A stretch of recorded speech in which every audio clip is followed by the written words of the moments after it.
ધર્મરાજ યુધિષ્ઠિર બોલ્યા, હે ભગવાન, અષાઢ માસની શુક્લ પક્ષની એકાદશીનું નામ શું છે અને એમાં કયા દેવતાની પૂજા થાય છે? તેની વિધિ કઈ છે તે બધું વિસ્તારપૂર્વક કહો. શ્રી કૃષ્ણ ભગવાન બોલ્યા, હે રાજન, એક સમય નારદજી બ્રહ્માજીને આ જ પ્રશ્ન પૂછ્યો.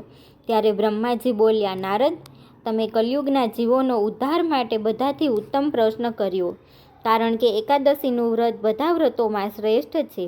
આ વ્રતથી સમસ્ત પાપ નષ્ટ થાય છે. આ એકાદશીનું નામ પદ્મા છે. આનું વ્રત કરવાથી વિષ્ણુ ભગવાન પ્રસન્ન થાય છે. હું અહીં એક પૌરાણિક કથા કહું છું. સૂર્યવંશી માંધાતા નામનો રાજા હતો. તે સત્યવાદી, મહાન, પ્રતાપી અને ચક્રવર્તી હતો. તે પોતાની પ્રજાનું પુત્રની જેમ પાલન કરતો હતો. તેની સમસ્ત પ્રજા ધન ધાન્યથી પરિપૂર્ણ હતી અને સદૈવ સુખપૂર્વક રહેતી. તેના રાજ્યમાં ક્યારેય અકાળ પડતો નહીં. એક સમયે રાજાના રાજ્યમાં 3 વર્ષ સુધી વર્ષા ન થઈ, જેનાથી રાજાના રાજ્યમાં અકાળ પડ્યો અને પ્રજા અન્નની કમીના કારણે દુઃખી રહેવા લાગી. રાજ્યમાં યજ્ઞ થવા બંધ થઈ ગયા. એક દિવસ પ્રજા રાજાની પાસે જઈને પ્રાર્થના કરવા લાગી કે, હે રાજન, સમસ્ત વિશ્વની સૃષ્ટિનું મુખ્ય કારણ વર્ષા છે. તે વર્ષાના અભાવથી રાજ્યમાં અકાળ પડી ગયો છે અને પ્રજા મરી રહી છે. હે રાજન, તમે કોઈ એવો ઉપાય બતાવો કે જેનાથી લોકોના દુઃખ દૂર થાય.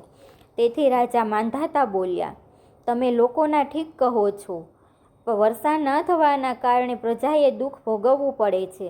હું ઘણું જ વિચારું છું તો પણ મને કોઈ દોષ દેખાતો નથી. તમારા લોકોનું દુઃખ દૂર કરવા માટે ઘણા જ પ્રયત્ન કરું છું. આમ કહીને રાજા માંધાતા ભગવાનની પૂજા કરી થોડા મુખ્ય માણસોને લઈને વનમાં ચાલ્યા ગયા. ત્યાં તેઓ ઋષિઓના આશ્રમમાં ફરતા ફરતા રથમાં બ્રહ્માના પુત્ર અંગિરા ઋષિના આશ્રમમાં ગયા. એ સ્થાન પર રાજા રથમાંથી ઉતર્યા અને આશ્રમમાં આવ્યા. ત્યાં મુનિ હમણાં જ નિત્યકર્મથી નિવૃત્ત થયા હતા. રાજાએ તેમના સન્મુખ પ્રણામ કર્યા અને મુનિએ તેમને આશીર્વાદ આપ્યા. પછી રાજાને કહ્યું, હે રાજન, તમે કુશળતાપૂર્વક છો. તમારી પ્રજા તથા કુશળતાપૂર્વક હશે. તમે આ સ્થાન પર કેવી રીતે આવ્યા તે કહો. રાજા બોલ્યા, હે મહર્ષિ, મારા રાજ્યમાં 3 વર્ષ સુધી વર્ષા થઈ નથી. તેથી અકાળ પડી ગયો છે અને પ્રજા દુઃખ ભોગવે છે. રાજાના પાપોના પ્રભાવથી જ પ્રજાને કષ્ટ મળે છે. પરંતુ હું ધર્માનુસાર રાજ્ય કરું છું. તો પછી આ અકાળ કેવી રીતે પડી ગયો તેની જાણ મને હજુ સુધી નથી. હવે તમે મને તમારી પાસે આ સંદેહની નિવૃત્તિ માટે આવ્યો છું. તમે કૃપા કરી મારા આ સંદેહને દૂર કરો અને પ્રજાના કષ્ટને દૂર કરવા કોઈ ઉપાય બતાવો. ત્યારે ઋષિ બોલ્યા, હે રાજન, સતયુગમાં બધા યુગોમાં શ્રેષ્ઠ છે. એમાં ધર્મના 4 ચરણ સંમલિત છે. આ યુગમાં બ્રાહ્મણોને તપસ્યા કરવાની તેમજ વેદ ભણવાનો અધિકાર જ છે. પરંતુ તમારા રાજ્યમાં એક શૂદ્ર પણ તપસ્યા કરી રહ્યો છે. આ દોષના કારણે તમારા રાજ્યમાં વર્ષા થતી નથી. જો તમે પ્રજાનું ભલું ઈચ્છો છો તો એ શૂદ્રને મારી નાખો. ત્યારે રાજા બોલ્યા, હે મુનીશ્વર, હું એ નિરાપરાધ તપસ્યા કરનાર શૂદ્રને મારી નહીં શકું. તમે આ દોષથી છૂટવાનો કોઈ અન્ય ઉપાય બતાવો.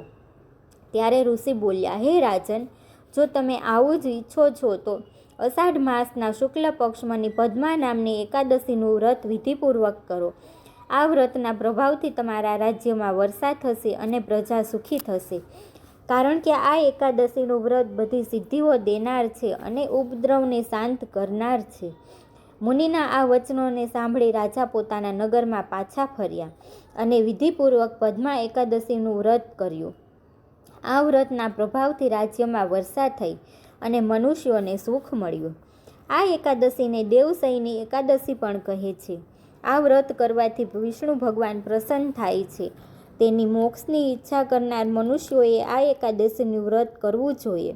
ચાતુર્માસ પણ આ વ્રત એકાદશીના વ્રતથી શરૂ કરવામાં આવે છે. કુંતીપુત્ર યુધિષ્ઠિર બોલ્યા, હે ભગવાન, વિષ્ણુ ભગવાનનું શયન વ્રત કેવી રીતે કરવામાં આવે છે તે કૃપા કરીને કહો.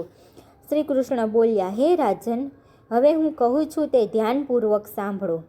જ્યારે સૂર્યનારાયણ કર્ક રાશિમાં સ્થિત હોય ત્યારે વિષ્ણુ ભગવાનને શયન કરાવવું જોઈએ. સૂર્યનારાયણ તુલા રાશિમાં આવે તો તે ભગવાનને ઉઠાડવા જોઈએ. અધિક માસ આવવાથી પણ આ વિધિ પ્રકાર રહે છે. આ વિધિથી અન્ય દેવતાઓને શયન ન કરાવવું જોઈએ. અષાઢ માસના શુક્લ પક્ષની એકાદશીનું વિધિપૂર્વક વ્રત કરવું જોઈએ. સૌ પ્રથમ એ પ્રતિમાને સ્નાન કરાવવું જોઈએ. પછી સફેદ વસ્ત્રોને ધારણ કરાવી તકિયાદાર શૈયા પર શયન કરાવવું જોઈએ. એમનું ધૂપ દીપ નૈવેદ્યાદિથી પૂજન કરાવવું જોઈએ.